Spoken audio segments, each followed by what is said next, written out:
Hello అందరికీ. ఈ నెల 25 మంగళవారం సంకష్టహర చతుర్థి ఉందండి.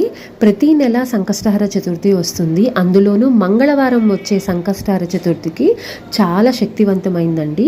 ఈరోజు పొద్దునంతా ఉపవాసం ఉండి రాత్రి సమయంలో వినాయకుడిని అలంకరించేసి 21 దీపాలు పెట్టండి. 21 దీపాలు ఎలాంటి దోషాలున్నా, ఎలాంటి అప్పులున్నా, ఎంత దరిద్రంలో ఉన్నా 21 దీపాలు పెడితే చాలా ప్రయోజనం ఉంటుందండి.